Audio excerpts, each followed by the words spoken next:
Salam alaikum, Zulflaoun. Bonsoir.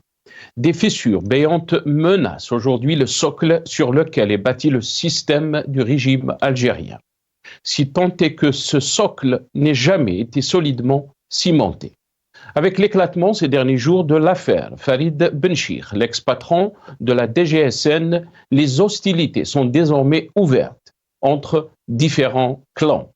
Ces luttes de sérail ont lieu au mépris des règles non écrites du pouvoir algérien et se traduisent par l'emprisonnement de dizaines d'officiers supérieurs et l'interpellation des propres enfants des généraux. Le parcours de Farid Benchir, placé samedi dernier en détention provisoire après avoir été évincé de ses fonctions à la tête de la police en début d'année et dont on annonçait une nouvelle affectation au plus haut niveau, témoigne du désordre qui règne au plus haut niveau de l'État algérien. D'après le journal Al-Watan, samedi dernier, Farid Benchir a été déféré devant le tribunal militaire de Blida pour être entendu jusque tard dans la nuit par le juge d'instruction, avant d'être placé en détention sur de présumés faits liés à ses connexions avec des cyberactivistes à l'étranger. Un ancien ambassadeur de France à Alger et un officier au sein de la représentation diplomatique française a relayé Al-Watan.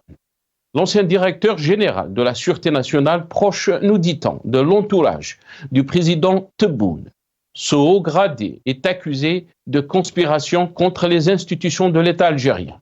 Des accusations graves.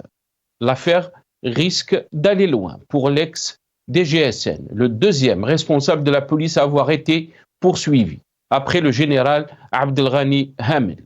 À la différence que Benchir a été déféré devant le tribunal militaire pour des accusations de loin plus graves que celles retenues contre Al-Hamel et pour lesquelles il a été condamné par un tribunal civil. La guerre des clans, ils sont prêts à tout pour défendre leurs intérêts et ceux de leur progéniture. À ce titre, l'Algérie est un cas d'école en matière de répression et de corruption. Corruption massive, dilapidation de la rente pétrolière, abus de pouvoir, chantage, ramification avec des réseaux financiers nationaux et internationaux, bradage du foncier et de l'immobilier national, complot contre l'armée, espionnage et opérations visant à la déstabilisation du pays sont autant de chefs d'inculpation prononcés par la nouvelle Algérie. Et cela continue. Une guerre clanique qui mine le pays. Nous débattrons avec nos invités du placement en détention de l'ex-DGSN Farid Benchir par le tribunal militaire de Blida juste après cette petite intro.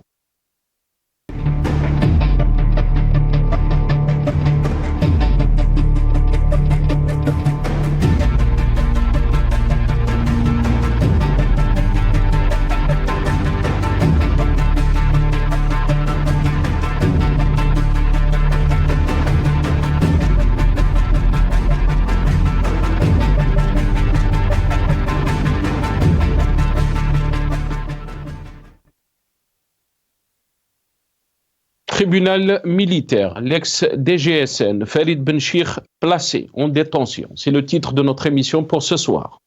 Et pour en parler, j'ai le plaisir d'accueillir dans cette émission Menouar Djadi, ancien député de l'APN, président de la commission des transports. Il est avec nous par téléphone depuis Alger. C'est Menouar Djadi, bonsoir. Merci beaucoup d'avoir accepté l'invitation. Marhaba bik. Merci, Nasser. Merci. Bonsoir à vos invités ainsi que les téléspectateurs et merci pour l'invitation. Merci beaucoup, Menouar Djadi. On aura aussi le plaisir d'accueillir Abdelrahim Moussawar, universitaire analyste politique. Il est avec nous depuis Paris via Skype. Abdelrahim Moussawar, bonsoir. Merci beaucoup d'avoir accepté l'invitation. Bonsoir Nasser, bonsoir à tous les invités de Maghrébia ce soir et bonsoir à tous nos téléspectateurs qui nous regardent d'Algérie ou d'ailleurs et merci pour l'invitation. Merci beaucoup Abdelrahim Moussawar. On aura aussi Abdou Semmar, il sera avec nous depuis Paris par téléphone, journaliste, directeur de publication d'Algérie Pas. Il sera avec nous donc par téléphone, Abdou Semmar. Menouar Djadi, je vais commencer cette émission avec vous. Cette nouvelle qui a été relayée, bien sûr, par le journal Al-Watan. Et après, donc, elle a été a été reprise aussi par d'autres quotidiens algériens. Donc, 5 mois après son audition par le tribunal militaire de Blida, l'ex-DGSN Farid Benchir placé en détention. Qu'est-ce qui se passe donc avec les responsables des services algériens, que ce soit la DGSN? On a vu dernièrement, bien sûr, le patron de la DGSE ou des services extérieurs a été aussi enlevé de ses fonctions. On va juste revenir sur cette vidéo, donc Soundbite 3, si c'est possible, nos amis de la régie, médaille de mérite à Benchir. On regarde ces images et je reviens juste après à mes invités.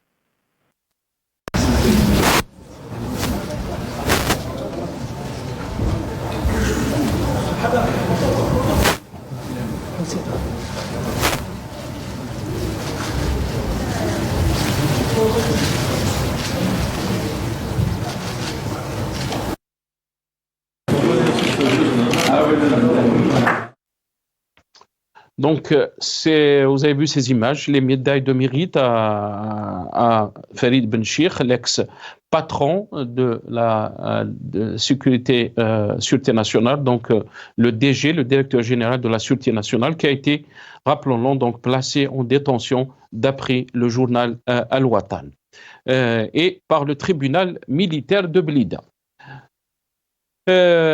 Mnowar Djali, des accusations bien sûr très très graves contre Farid Benchir, l'ex-DGSN. On parle, ces accusations aussi, donc, dit-on, sont liées à des cyberactivistes installés à l'étranger, comme on ne va pas les nommer bien sûr, mais aussi un ancien ambassadeur, une liaison avec un ancien ambassadeur français à Alger.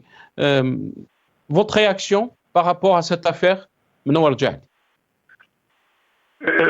Bon, avant que je vous réponde à votre question, c'est Nasser, j'ai déduit que l'ex-ambassadeur de France à Alger, certainement, bon, je n'ai pas le dossier, mais certainement c'est bien court. Hein, à 99%, c'est lui. Parce que c'est lui l'ennemi numéro un de l'Asie, de la France d'aujourd'hui. Bon, je ferme cette parenthèse. Malheureusement, je ne peux ajouter quelque chose sur ce surnommé ex-général de la DGSE, étant donné que le dossier est en main des enquêteurs, des services de sécurité algériens, le dossier entre les mains de la justice algérienne. Je ne peux rien ajouter. Je n'ai pas lu le dossier, je ne l'ai pas lu, il n'est pas entre mes mains pour que je puisse confirmer ou infirmer. Mais une chose est certaine, c'est que les faits reprochés à ce ex-responsable de la DGSN, je pense qu'il y a une certaine vérité, il y a des vérités sur ce dossier-là. C'est tout ce que je peux vous dire, Simas. Mais quand Mnowar Djali, on parle des accusations qui sont très très graves, donc on dit que ça a été relayé par le journal Watan, mais aussi repris par d'autres journaux algériens.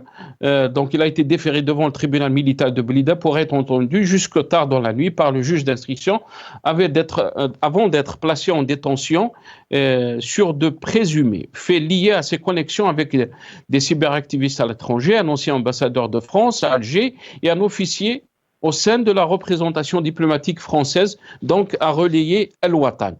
Des accusations, bien sûr, qui sont très graves, mais c'est le deuxième responsable de la DGSN qui a été poursuivi, Mnowar Djali. Après, bien sûr, le général Abdelghani El-Hamel, qui est toujours en prison. Est-ce qu'on parle d'une lutte clanique, Mnowar Djali? Les Algériens veulent savoir comment ce pays est géré et par qui. Non, nuance, c'est Nasser.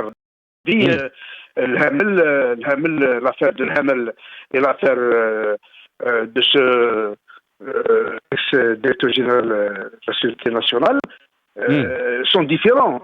Le premier, c'était la corruption, c'était bon, que tout le monde connaît son dossier. Il a été jugé le Madania. Par contre, d'après ce que j'ai lu sur le dossier de Farid Benchir, c'est une trahison, plus de ça, étant donné qu'il a des relations avec ce que vous avez évoqué, l'ex-ambassadeur de France à Alger, avec certains opposants. Je ne dis pas des opposants, c'est un avis personnel que je l'assume. C'est ceux qui s'acharnent contre l'Algérie, contre leur pays, qui sont réfugiés à l'étranger et défendent leur pays, les responsables de haut niveau du président de la République au simple employé de la commune. Donc, certainement, le dossier, comment dirais-je,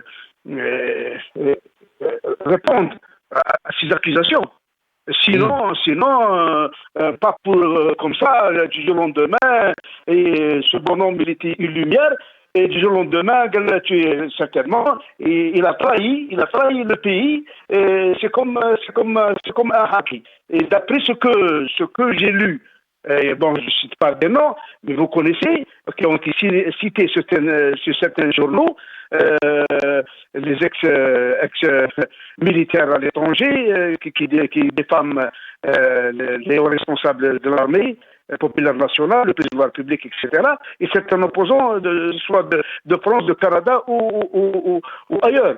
Donc, je pense que mais منور جعدي سي منور algérienne. نعم سي منور جعدي يعني souvent bien sûr on a dit que Farid Benchir était proche du clan présidentiel ou d'Ahmed Tebboune. يعني comment on a laissé une personne pareille arriver à un poste aussi sensible en Algérie? On va essayer de vous faire passer donc cette vidéo, l'historique de Farid Benchir, et je reviens à vous juste après. بنشيخ فريد زين الدين المدير العام الجديد للأمن الوطني، رجل بمسار تكويني زاخر في كبريات الجامعات ومراكز الدراسات العالمية، كرم بشهادات شرفية في مساره المهني، فهو متحصل على شهادة عرفان من رئيس أركان الجيش الوطني الشعبي نظير جهوده في خدمة الوطن عام 2001، ومتحصل على شهادات تهنئة من المديرية العامة للأمن الوطني في إطار محاربة الإرهاب. من هذا المقام أن أتوجه بكل آيات الشكر والامتنان للسيد رئيس الجمهورية القائد الأعلى للقوات المسلحة ووزير الدفاع الوطني على الثقة التي وضعها في شخصي بتنصيبي على رأس مؤسستنا العائلية.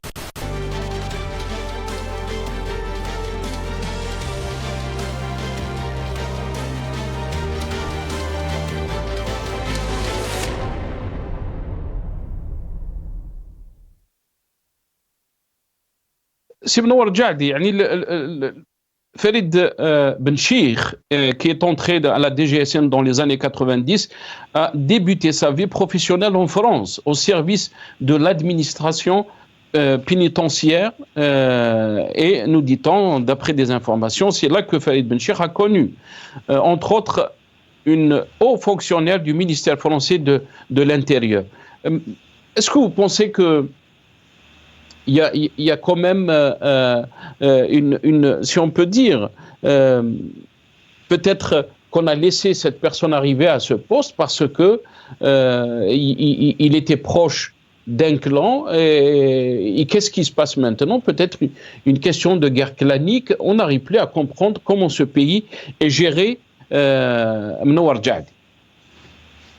Le qualificatif d'un traître ou d'un corrompu ou d'un voleur, c'est après qu'il commet l'acte. Avant, il est un être normal. Boudjouer, que je connais lorsque j'étais député, j'étais vice-président de la commission des affaires économiques, je l'ai côtoyé, c'était un ministre de l'industrie. Il était un homme intègre, d'après ceux qui l'ont nommé et d'après tout le monde.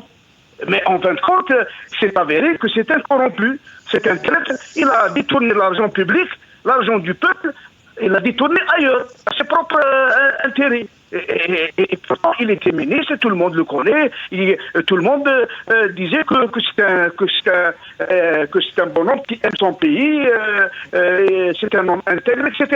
Mais malheureusement, Harki, il était un simple citoyen algérien à l'époque de la Révolution.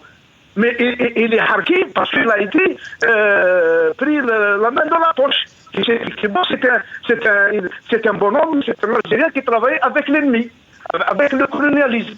Et c'est comme ça. Ce ex-responsable, ex-directeur général de la Sécurité nationale, avant, il combattait le terrorisme, il était un homme intègre, mais malheureusement, il est devenu un traître. C'est comme ça. C'est comme ça.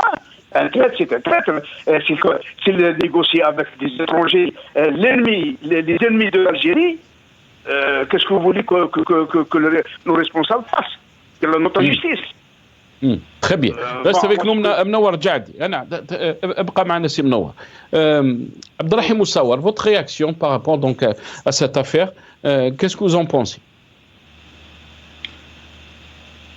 Alors, de mon côté, comme d'habitude, je pense que ce genre de questions, notamment celles qui relèvent de ce qu'on peut appeler les guerres des ailes du pouvoir ou des guerres des clans, si par exemple je me mettais dans la peau de quelqu'un qui croit en le pouvoir, c'est-à-dire au régime algérien qui nous gouverne, qui croit en une présence réelle d'institutions légitimes, de l'institution judiciaire, de la séparation des pouvoirs et d'une gestion normale du pays, je dirais dans ce sens qu'il s'agirait éventuellement d'une affaire que l'on peut qualifier de haute trahison, vu le poste que cet ancien DGSN occupait, donc des accointances avec l'étranger, avec des cyberactivistes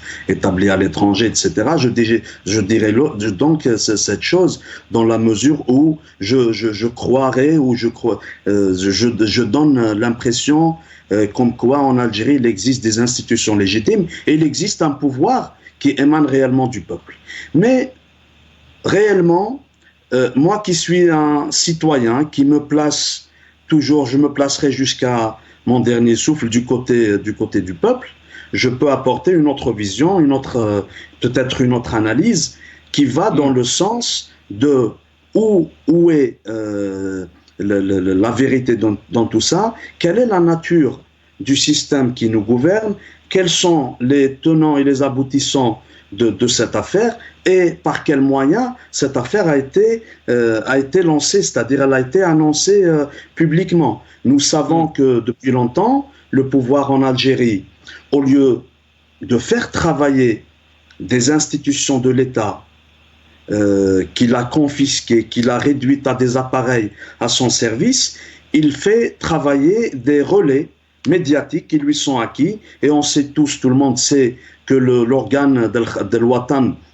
depuis le temps, on connaît ses accointances et son rapprochement avec le DRS, ce qu'il se passe au sein du pouvoir. Certains vous disent que le clan du DRS commence à avoir un peu de pouvoir, c'est-à-dire parce qu'il a été affaibli, mais là, il commence à reprendre un peu les choses en main. D'ailleurs, on se demande où est Saïd Chinguiriha, que jusqu'au 7 septembre, on le voyait passer tous les jours à la télé, s'installer à toutes les institutions administratives et civiles. Depuis le 7 septembre, il y a quelque chose qui a changé. Ensuite, le pouvoir algérien, il donne une information à un organe de presse pour nous ramener, nous, les enfants du peuple, à discuter de cela. J'ai pas envie de dire qu'il s'agit d'une polémique, parce que je sais pertinemment que le peuple algérien ne rentrera jamais dans une polémique stérile, surtout quand elle sort du sérail.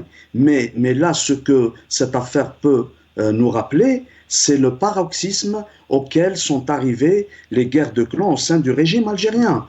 À un certain moment, je peux dire qu'à partir de juillet 2019, dès le retour de Gaïd Salah des Émirats Arabes Unis avec les débuts de confiscation du drapeau algérien et du drapeau amazigh dans le Hirak, le début des arrestations, la répression policière, les intimidations, l'arrêt des marches et des manifestations, l'instrumentalisation de la Covid pour imposer une répression brutale sur le peuple algérien. Donc, avec tous ces éléments, avec tout ce qu'ils ont mis en place, avec toutes les polémiques, avec tous les partis qui ont été mobilisés en faveur du régime, il n'a pas pu faire soumettre le peuple. Alors là, à partir du 7 septembre, lorsque le peuple a donné une réponse qui était une confirmation de l'attachement du peuple à son Hirak, donc là, aujourd'hui, on peut dire que le peuple est arrivé, a réussi à faire apparaître au sein du régime ces multitudes de divisions, donc cette guerre de clans. Et l'on disait, ça fait des années qu'on dit que si la situation continuait dans ce sens, le régime, le système qui nous gouverne en Algérie resterait l'élément le plus dangereux, que ce soit à la cohésion sociale, que ce soit vis-à-vis de l'unité nationale ou de l'avenir socio-économique de notre pays. Aujourd'hui, vous avez en face un système qui, depuis des années, depuis l'indépendance du pays, mais principalement puisque là on est dans cette vague du Hirak de 2019, ce Hirak pacifique, on voit clairement que face à un peuple qui a marqué son unité, face à un peuple qui a montré qu'il est intraitable concernant sa Silmia, son Hirak et son attachement à un changement pacifique, il y a un pouvoir qui n'arrive plus aujourd'hui à se renouveler, un pouvoir qui essaye de reprendre un peu ses forces, mais quand il y a des guerres de clans au sein de ce système, habituellement on voyait des guerres de clans d'ordre de suprématie qui prendraient le pouvoir, mais aujourd'hui il s'agit carrément d'une division au sein du régime, et c'est ce qui présente un danger pour notre cher pays. Très bien. Restez avec nous, Abdelrahim Moussawar. Mnowar Djadi, l'analyse de Abdelrahim Moussawar qui dit que ces signes de division au sein du régime, on a vu bien sûr depuis 2019 des dizaines d'officiers supérieurs qui ont été emprisonnés, bien sûr, et ça c'est des signes de fragilité des institutions de l'État. Est-ce que vous pensez aussi que cette façon de gérer le pays l'expose aussi à des dangers, comme ça a été rappelé par notre invité Abdelrahim Moussawar? Au contraire, moi je dirais que depuis 2019, notre président Abdelmajid Tebboune, sur les 54 engagements, il y a un chapitre bien défini de combattre la corruption et les traîtres. Et tous les responsables, tous les généraux, tous les hauts responsables qui sont en prison depuis 2019, c'est des corrompus avec des dossiers qui ont été passés en justice avec un dossier, comment dirais-je, tangible. Donc ce n'est pas une guerre de clans ni rien d'autre. C'est uniquement des corrompus. Ils ont détourné l'argent public, l'argent des Algériens pour leur propre intérêt. Et donc, moi, au contraire, il faut saluer toute l'équipe depuis 2019 à leur tête, notre président Abdelmajid Tebboune, l'institution militaire, surtout qui est debout, et c'est la colonne vertébrale de la nation, du peuple algérien, et l'Algérie est en train de se redresser, et ils ont pu débusquer tous les traîtres, tous les corrompus et tous ceux qui ont détourné l'argent public. Donc c'est pourquoi, au contraire, il faut féliciter ce genre de... Mais comment, Mnowar Djadi, qu'est-ce qu'il faut féliciter? Qu'est-ce qu'on va féliciter Mnowar Djadi quand on fait le constat? Un président de la République qui a été très très mal élu. Les Algériens ont boycotté les élections présidentielles dernières, du 7 septembre. Une situation socio-économique qui est très délicate. On a vu par exemple la chute des dinars face à l'euro et au dollar.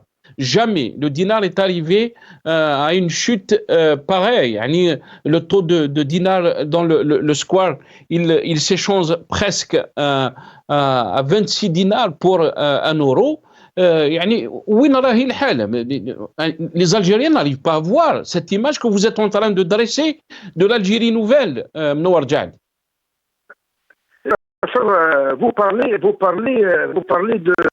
de boycott. Moi, je parle d'abstention. Que les termes diffèrent. معليش يا خويا سميه لي هو لك يا اسم نور جعدي يعني سميه لي هو لك abstention ولا boycott. Les Algériens, pourquoi ils se sont pas déplacés après 5 ans d'Ahmadji Tebboune? Vous êtes en train de parler يعني des réalisations. يعني الشيء اللي qui a été réalisé depuis 2019, alors les Algériens ne sont pas convaincus. Dernièrement, on a vu que même le Mali, un pays frère, il nous insulte aux Nations Unies. L'Algérie est dans une situation qui est très délicate, que ce soit à l'intérieur ou que ce soit à l'extérieur. Les Algériens sont en train de dire on ne peut pas continuer à gérer l'Algérie de la même façon. C'est ça le message qui a été envoyé le 7 septembre dernier. Laissez-moi terminer. Laissez-moi. Vous avez posé 3 questions. Tout d'abord.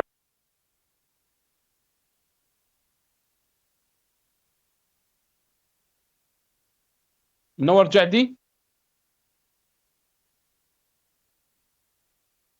Est-ce qu'on a perdu? Ah, on a perdu Mnowar Djadi. On va le rappeler très rapidement. Nos amis de la régie sont en train de me dire. On va revenir à notre ami Abdelrahim Moussawar. Abdelrahim Moussawar, bien sûr, vous avez parlé d'une situation qui est très délicate et que la façon dont gérer notre pays l'expose à des dangers, bien sûr, que ce soit à l'intérieur ou à l'extérieur. Mais la question qui se pose aussi, on est en train de voir des signes de cette situation, puisque on est en train de parler de cette affaire de l'ex-DGSN Farid Benchir qui a été placé en détention, mais aussi de la situation économique ou socio-économique que vit notre pays, la chute des dinars. On va regarder ce soundbite 5 de nos amis de la régie, si c'est possible. Juste cette petite vidéo et je reviens à vous juste après. كما توقعنا البارح خوتي اليوم كيف الاورو 26 وما كاش كاع اللي يبيع، بالعكس كاع الناس تحوس تشري، غير تجوز من تما تسقسي يقول لك الا تباع عليك. هاد الاخطبوط هذايا اللي راهو محتكر السوق هو اللي شرا كاع الكميه اللي كاينه، اصلا هادو كاع خدامين محتكرها يعني شيكور ما كاش اللي يهضر معاه، عنده اوبجيكتيف في راسو راهو يدير فيه، قم كاع الكونتيتي وخليها تنتقل كيما يحب هو شيكور كيما توقع. Voilà, donc le dinar algérien qui a chuté face à l'euro et au dollar. Je pense qu'on l'a avec nous. Vous êtes avec nous? اسمح لي سي منور جعدي, on vous a perdu, donc اتفضل. وقيل vous voulez répondre à mes questions, اتفضل سي منور. Exactement. J'ai dit tout à l'heure qu'il faut tirer chapeau à notre président et à l'institution militaire ils ont du courage de mettre en prison je dirais les trentaine ou quarantaine de généraux qui ont détourné l'argent public. Deuxièmement, vous parlez les élections du 7 septembre sont déroulées dans de très bonnes conditions, en toute transparence, en toute démocratie, mais il y avait une abstention du fait que cette abstention est positive, puisque et le président, il est là, c'est notre président qui va briguer le deuxième mandat. En ce qui concerne si vous voulez que j'entame معليش خلينا نعاود نرجع لك على الدينار, ولكن السكوت علامة الرضا. يعني comment les Algériens sont pas partis, ont boudé les élections, ou pour vous c'est une علامة الرضا. معليش يبقى معنا سي منور جعدي, puisque on voulait intervenir Abdou Semmar qui devait intervenir donc au début de cette émission par rapport donc à cette affaire de l'ex-DGSN Farid Benchir qui a été placé en détention par le tribunal. militaire de Blida. Il nous a rejoint donc Abdou Sembar, qui est journaliste, directeur d'Algérie Part. Il est avec nous par téléphone depuis Paris. Abdou Sembar, bonsoir. Merci beaucoup d'avoir accepté l'invitation. Marhaba bik. Désolé, tout à l'heure, j'avais raté le rendez-vous. J'étais bloqué dans un endroit inaccessible. Donc, merci beaucoup de m'avoir appelé. Merci beaucoup d'avoir accepté donc à intervenir dans cette émission. Droit dans le vif du sujet, Abdou Sembar, cette affaire de l'ex-DGSN Farid Benchir, qui est accusé de graves accusations. Votre réaction, d'abord, est-ce que c'est une lutte clanique? Qu'est-ce qui se passe au sommet de l'État algérien? En fait, d'avoir vous parler de lutte clanique, c'est un aboutissement naturel d'un scandale. Rappelez-vous, ça fait plus de 2 ans que j'en parle, moi. Sur Algérie Part, on en a parlé, ça fait 2 ans. 2 ans, nous avons donné les preuves que ce monsieur est un traître, que ce monsieur, il a des relations douteuses avec des services étrangers. On a raconté son parcours, sa biographie, on a sorti son maillage blanc, on a fait une enquête minutieuse, on a donné son titre de séjour, on a donné absolument tout ce qu'il faut. Il n'y a pas un moment donné, il n'y a pas quelque chose que nous avons oublié dans nos investigations. Je pense que vous vous en rappelez très bien.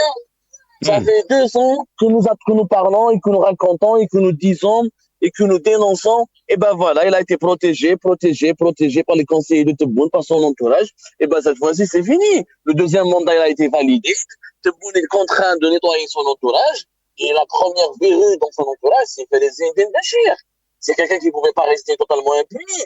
Vous vous rendez compte, ce monsieur était patron de la police algérienne alors qu'il avait des connexions avec les services occidentaux et les services israéliens. On parle de Hezbollah, disant, mais celui-là, il est un agent encore plus grave. Le monsieur, vous vous rendez compte qu'il assistait aux réunions du Haut Conseil de sécurité nationale alors qu'il avait des connexions avérées. Nous les avons prouvées. Nous avons dit, voilà où est-ce qu'il a séjourné en France, avec qui il traitait. Nous avons donné les noms, les parcours de ses interlocuteurs, dans ses soi-disant ateliers où il était formateur. Est-ce que vous pouvez imaginer qu'un Algérien va former les services occidentaux israéliens? Par qui ça passe la tête? C'est pas possible, ça passe pas par la tête, vous êtes bien d'accord? On a donné tous les éléments. Et ben la DCSA, la sécurité militaire, a fini par enquêter doucement. Ils ont entendu est-ce que Abdelmajid Tebboune prenne son 2e mandat et pour qu'il passe à son arrestation, son placement en détention, parce que l'impunité qui lui était accordée n'avait pas lieu d'être. On ne pouvait pas le mettre en prison pendant la campagne électorale, il ne pouvait pas être mis en prison avant. Ça pouvait perturber le 2e mandat que Tebboune devait briguer. Maintenant, Tebboune l'a abandonné parce qu'il a bien compris qu'il a fait une connerie. D'abord, il a fait une connerie en le nommant à la tête de la police algérienne. Pas de 2, c'est surtout qu'il a entre les mains une bombe qui va lui exploser à la figure et qu'il risque de l'emporter dans son passage. Donc, il doit limiter les dégâts.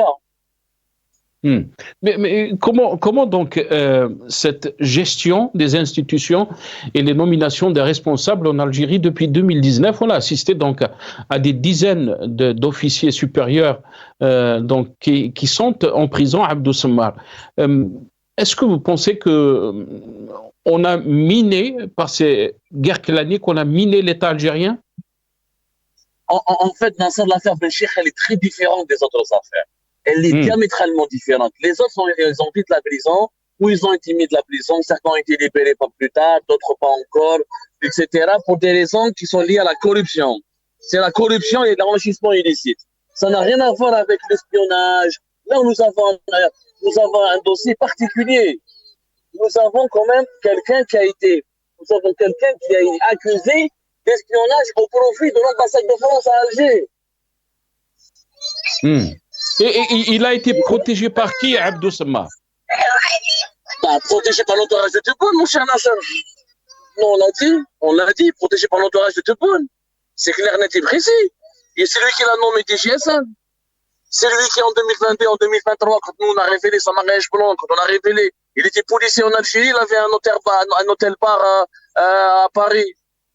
Les faits étaient là. Nous avons sorti les documents. Nous avons après, ils ne voulaient pas l'enlever pour ne pas dire qu'Algérie Part avait raison, pour ne pas dire qu'Abdou Sembar avait raison, etc. Et après, voilà, la sécurité militaire a fait son travail. Les services de renseignement ont fini par faire. Au départ, il était intouchable, ce monsieur Nasser. Personne ne pouvait enquêter sur lui parce que c'était le bras armé du clan Tebboune. C'était lui le bras armé du clan Tebboune. C'est-à-dire, il faut rappeler qu'en octobre 2021, lorsqu'ils ont créé, fin octobre 2021, l'Office central, le service central de lutte contre le crime organisé, basé à Saoula, qui est une copie conforme d'un organisme français, ici en France, il avait tous les dossiers les plus sensibles passés par Farid Zindine Béchir. Tous les dossiers.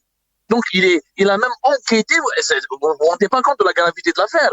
Farid Zindine Béchir, il a enquêté sur Shengriha, sur sa fille, sur Nasser Al-Jinn, sur Mehna Djibbar. Il a envoyé Tariq Keskes en France, pour y aller en Espagne, pour contacter les services de sécurité étrangers, pour avoir des informations. Il a fait de la police une police politique au service du clan Tebboune, pour régler des comptes, pour juste déstabiliser tous les autres hauts responsables de l'État qui n'étaient pas acquis à 100% à la cause du clan Tebboune. Et pourquoi il a été lâché, Abdou Samar? Et pourquoi il a été lâché? Puisqu'il travaillait pour le clan Tebboune. Il a été lâché parce que d'abord, il a été dévoilé. Il y a trop de révélations sur lui. De un. De deux, il a été débusqué. C'est bon, c'est pratique, c'est fréquentation. Quand c'est sur la place publique, on peut être protégé. Et de trois, l'armée et les services de renseignement réclamaient sa tête. Ils réclamaient sa tête depuis 2023. Tebboune ne pouvait pas ne pas leur offrir sa tête. À un moment donné, il ne peut pas plus continuer de le protéger. Et lors du dernier Haut Conseil de sécurité restreint qui s'est tenu à Alger, où il n'y avait que des militaires et le patron de la police, Ali Badawi, et ben Shengriha, il a dit à Tebboune, il a dit c'est bon, le dossier il est prêt, vous ne pouvez pas continuer à le protéger. On ne peut pas ne rien lui faire. Il y a des preuves irréfutables. Irréfutables, je veux dire, quand on est patron de la police, et on part en France, ou dans une autre ville européenne, et on assiste à des ateliers extrêmement opaques, sombres, aux côtés de tous les responsables, anciens responsables des services secrets israéliens et étrangers, et quand on est pratiquement le seul arabe et africain à être convié à ce genre de réunion, c'est quand même troublant. C'est quand même troublant. C'est-à-dire que l'étalage que nous avons fait et que après la blogosphère algérienne s'est emparée de ce sujet, elle a dénoncé Béchir, il est devenu une cible des cyberactivistes, une cible des personnes et des activistes du Hira qui le dénonçaient depuis l'étranger. Et les services de renseignement et l'armée ont fini leur travail parce que ils en avaient marre de lui. Il a causé énormément de problèmes. Moi, je sais pas si vous vous rendez compte, c'est la première fois depuis l'indépendance du pays où nous avons un traître qui a dirigé la police algérienne. Un traître avéré, déclaré. Et reconnu. Parce que le tribunal militaire de Blida a reconnu lui-même, tribunal militaire de Blida. Ce n'est plus Algérie Park qui le dit, Nasser. Avant, c'était Algérie Park, donc vous voulez pas me croire. Ils ont dit, Abdou n'est pas honnête, il a un problème personnel avec lui, ok. Maintenant, c'est le tribunal militaire de Blida qui dit textuellement connexion avec des entités étrangères, notamment avec un ancien responsable de sécurité de l'ambassade de France, et trafic d'influence. Donc, il parle de connexion avec des entités étrangères, c'est de l'espionnage. C'est le tribunal militaire de Blida. Aucun autre officier ou autre général n'a été condamné, on a été mis en prison pour cela. Mis à part Ghali Belkcir, qui a un mandat d'arrêt pour une affaire de trahison, mais qui est à l'étranger, qui n'a pas été arrêté, qui n'est pas entre les mains des services de sécurité ni des juges en Algérie. Est-ce qu'il est seul, très rapidement, Abdou Samar, est-ce qu'il est seul dans cette affaire ou il y aura d'autres têtes qui vont tomber? Bien sûr que non, il n'est pas seul. Bien sûr qu'il n'est pas seul. Il y a des conseillers à la... Il y a son bras droit qui est emprisonné, Tariq Keskes, on n'en parle pas. Le commissaire divisionnaire Tariq Keskes, celui qui a dirigé entre fin février 2022 et fin juillet 2023 le service central de lutte contre le crime organisé de Saoula. Il est en prison. Il est en prison. Tariq Keskes, il y a des photos de lui à Paris, dans les hôtels parisiens, avec des officiers étrangers. Avec des officiers étrangers. Je ne sais pas si vous vous rendez compte. Pour un régime qui dénonce les opposants et qui dit que les opposants sont des traîtres, alors que lui-même, il a promu des traîtres à la tête de la police. Tariq Keskes, et puis il y a des conseillers, il y a plusieurs policiers divisionnaires, ça va être un méga scandale. Ça va être un méga scandale qui va franchement fortement marquer le deuxième mandat de Tebboune et qui va contraindre Tebboune. Je pense que Tebboune maintenant il s'est réveillé, il a bien compris qu'il doit nettoyer son entourage parce qu'il ne doit ça risque de se mal terminer si cette affaire ne va pas jusqu'au bout. De toute façon, l'état-major de l'armée et les services de renseignement sont déterminés à aller jusqu'au bout. Donc, et Tebboune va sauver la face. Il est obligé de sauver la face en sacrifiant d'autres personnes qui sont directement liées à Béchir. Merci beaucoup, Abdou Semmar. Et Atek Saha Abdou Semmar, journaliste, directeur de publication d'Algérie Part. Vous étiez avec nous depuis Paris, par téléphone. Abdelrahim Moussaouar, on va rester sur ce dossier. On voulait bien sûr revenir sur la question du dinar, mais on va se concentrer sur ce dossier. Par rapport à ce que vous avez entendu, mais aussi ce qui a été dit par notre invité Mnowar Djadi, votre réaction? Ma réaction serait peut-être celle d'une globalité par rapport à ce qu'a connu l'Algérie comme dirigeant. Benchir n'est pas le premier avec ce système qui nous gouverne en Algérie. Il ne sera pas le dernier à être impliqué réellement dans des affaires pareilles. N'oublions pas que le président actuel qui a été redésigné une deuxième fois, avant, à une certaine époque, au 4e mandat de Bouteflika, et il avait été nommé Premier ministre pendant quelques semaines.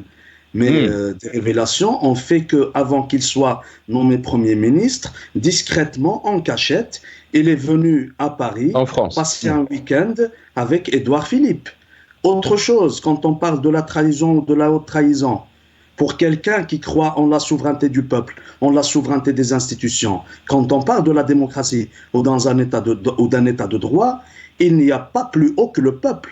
Et quand on va en Russie dire à Vladimir Poutine, ne vous inquiétez pas, la situation, on la gère, c'est-à-dire on maintient l'équilibre en Algérie, cela aussi s'appelle une trahison. Quand on va aux Émirats Arabes Unis et quand on revient pour marteler le Hirak en interdisant l'emblème national et le drapeau amazigh de l'Afrique du Nord, ça s'appelle aussi une trahison. Quand on reçoit de l'ordre de l'extérieur où on rassure les dirigeants de ces grandes, entre guillemets, des grandes puissances, comme quoi notre peuple ne se révoltera pas, on a la même mise dessus.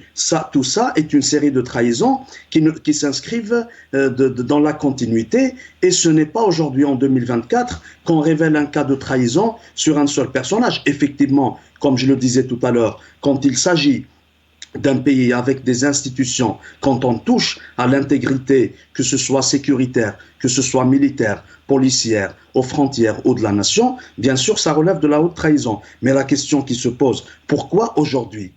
Pourquoi exactement en ce moment, après les élections, alors que les dossiers, ils étaient là depuis des années et des années? Tout simplement parce que le message qui a été mené, parce qu'on revient à cet événement qui est à la fois important, et c'est là que je peux dire que l'abstention ou le boycott rejoignent tout simplement le rejet d'un système. Le peuple qui a rejeté ce système à travers les élections du 7 septembre, sachant qu'à ce moment-là, pendant la campagne électorale et depuis des années, nous avons un système néocolonial en place qui nous parlait de quoi? Il nous parlait de la sécurité nationale, il nous parlait de la cohésion, c'est-à-dire le front intérieur. Il nous parlait des dangers qui guettent sur l'Algérie aux frontières. Il nous parlait des dangers de ceux qu'ils appelaient l'Aïsaba, comme quoi ils sont en accointance ou en intelligence avec des puissances étrangères. Je pense qu'aujourd'hui, comme le système en Algérie a l'habitude de faire, à chaque fois qu'il est en difficulté,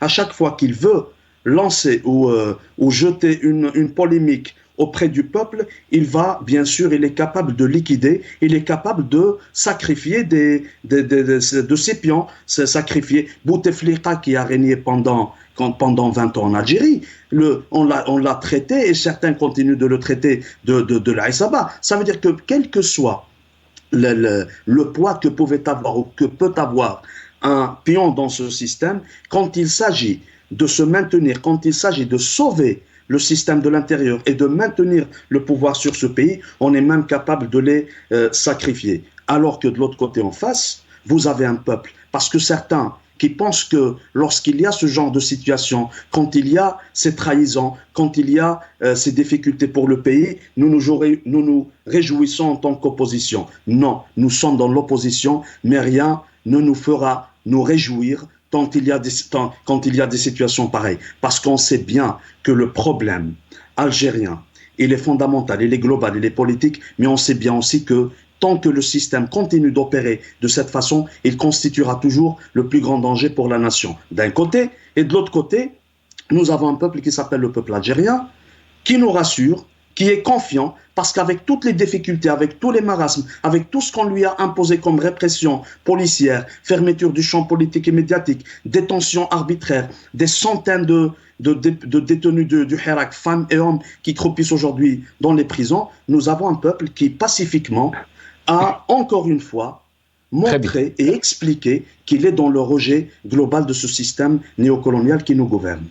Très bien, restez avec nous, Abdelrahim Moussawar. Mnouar Djadi, je reviens vers vous, bien sûr. Vous avez entendu Abdou Sembar, mais aussi Abdelrahim Moussawar. Pour Abdelrahim Moussawar, c'est le système qui menace l'Algérie. Votre réaction? Non, au contraire, c'est notre président et toutes les institutions de l'État sont comment dirais-je, décidés de combattre la corruption de l'Algérie qui prospère sur le plan politique, économique et social. Ils tiennent à cœur que l'Algérie sera, pourquoi pas, la première puissance économique africaine. Donc il y a rien de cela, de ce qu'il a évoqué votre invité, ni guerre de clan, ni rien du tout. L'Algérie est unie, l'Algérie est unie et indivisible. L'Algérie, les Algériens, la majorité des Algériens sont d'accord sur ce qu'ils sont en train de faire, ce qu'il est en train de faire notre président avec son équipe, avec le gouvernement, avec les institutions de l'État. Donc, à mon avis, tout va bien. Et maintenant, si vous voulez, si vous permettez de brancher sur notre volet qui est l'euro, c'est l'euro et le dollar. Parce qu'on n'a pas beaucoup de temps. Parce qu'on n'a pas beaucoup de temps. On va revenir sur cette question donc de la chute du dinar et on va vous inviter bien sûr puisque vous voulez aussi intervenir sur cette question. Parce qu'on est un peu coincé par le temps, on va vous inviter bien sûr pour ce sujet. Abdelrahim Moussawar, 30 secondes parce qu'on me dit on a dépassé le temps de l'émission très rapide. Tout ça, lorsqu'on dit que le président a rehaussé la question économique, sociale, politique en Algérie, première puissance économique. Moi, quand je parle avec des concitoyens en Algérie, et j'ai pas l'habitude de faire ça, mais en parlant sur la chaîne de Magharibia, je regarde aussi le live qui est fait pour cette émission sur YouTube, l'intégralité des commentaires qui se sont faits par nos concitoyens en Algérie, ils disent tout le contraire. Et si l'Algérie est unie, elle n'est unie que par son peuple et seule par le peuple algérien, parce que le système en place, il utilise de toutes ces méthodes pour diviser l'Algérie et le peuple est rassurant, le peuple est confiant. Il nous donne cette idée que jamais les tentatives de division, jamais les tentatives de déstabilisation de notre pays opérées par ce système ne réussiront parce qu'il y a en face un peuple pacifique et un peuple de fraternité. Merci beaucoup Abdelrahim Moussawar. On est arrivé à la fin de cette émission.